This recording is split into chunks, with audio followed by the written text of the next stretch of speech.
Last week, while filming the Queen of Pep Talks podcast, I had an absolute crash out. If I have the female balls, I will put a little clip here of me on camera, literally losing my mind while trying to record a podcast episode.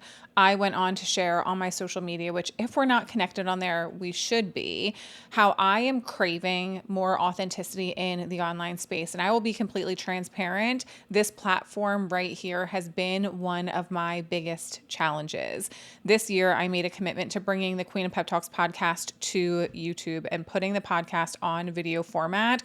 For those of you who have been asking to see me on video for so long, I will admit that it has been so incredibly challenging trying to learn this platform and figure out, how does the Queen of Pep Talks actually work here on this platform? I have been overthinking in so many ways because there are so many moving components to content creation. Right now, people's attention spans are shorter than ever. People are struggling to watch things for longer than 15 seconds. So getting someone to sit down, especially who is unfamiliar with me, and watch a 10, 15, 20, 30-minute episode of me talking about something has found to be quite challenging. And there have been many moments, including last week when I was recording for the podcast, where I just got so incredibly frustrated that I wondered, what am I doing here? And so now I'm working on bringing the Queen of Pep Talks podcast to YouTube in a way that allows me to remain authentic to who I am. Because truth be told, the podcast is for you, but the podcast was also for me.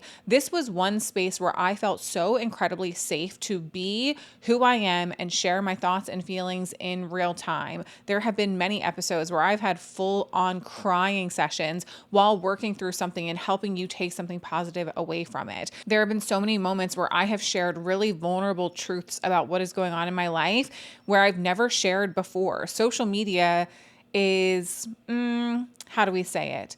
I don't want to say social media is dangerous, but social media is a little bit risky, I think is the right word, when it comes to being vulnerable. And I'm no stranger to being vulnerable in the online space.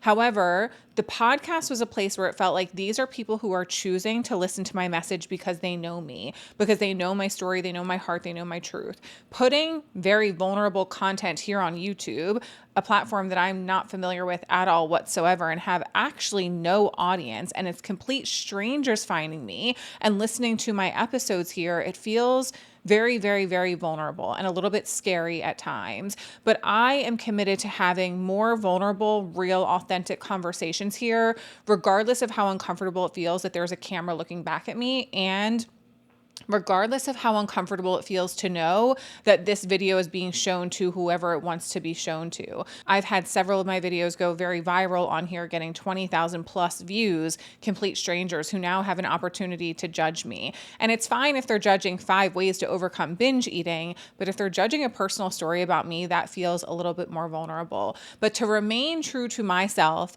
I am making a commitment to having more real, honest, authentic conversations here with you, where not every episode is going to be, here are 5 strategies to do XYZ. I want to bring my heart and my soul, the person that I am, the authentic human being that I've always been, to this platform. And whatever that means is whatever it means. If it means that my videos get less views, then guess what? I'm going to be okay with that. What I wanted to talk to you about today was, after I had my upset, my crash out last week, I, of course, am reflecting on why I'm feeling the way that I'm feeling. If you don't journal, I cannot recommend journaling to you enough. We do not spend enough time, especially if you're a person who is not in therapy or doesn't have a lot of close friends that you talk to and share things with.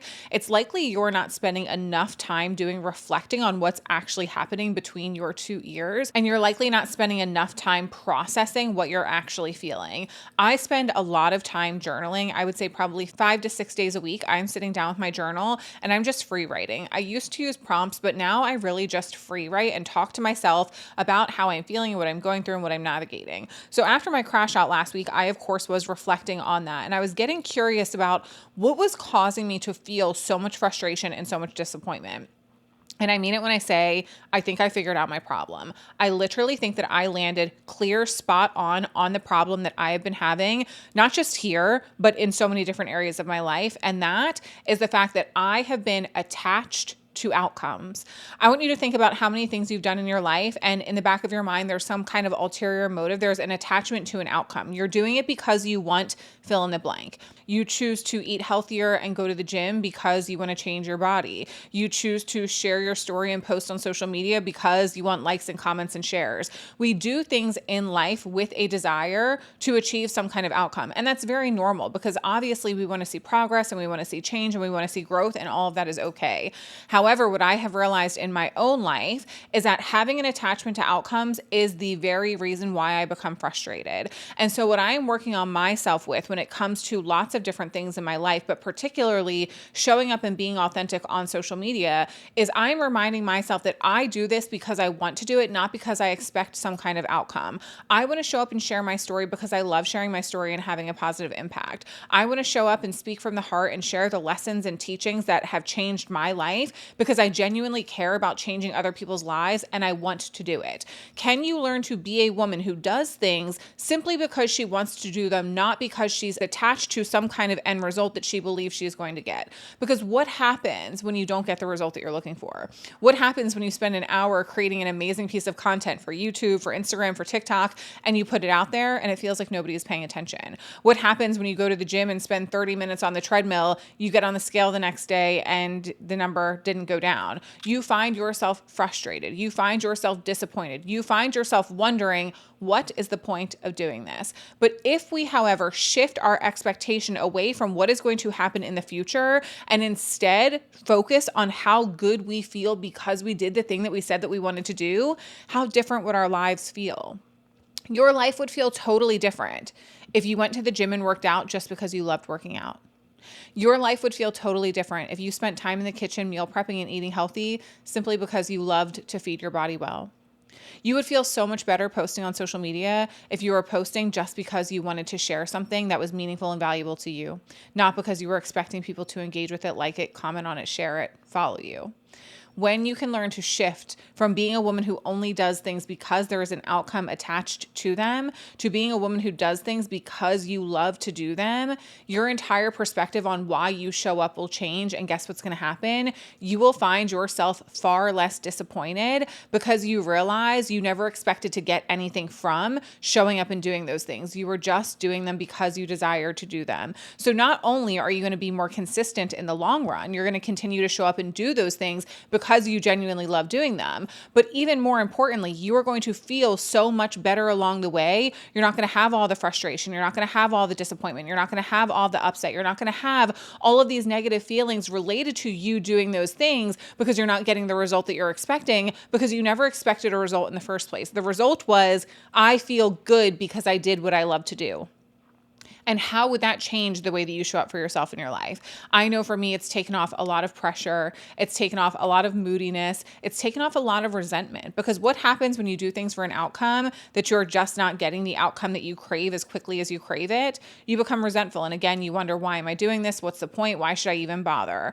You don't deserve to be asking yourself those questions. And you wouldn't be asking yourself those questions if you were doing things in life simply because you love to do them, not because you were expecting to receive something in return for doing them. Let go of the outcome that you are so incredibly attached to. Stop grasping. Stop acting so desperate for it. The outcome will happen if you remain consistent in showing up and doing what you need to do for yourself, but you're never going to be as consistent as you desire to be if you're attached to an outcome that's not coming as quickly as you desire it to. Okay.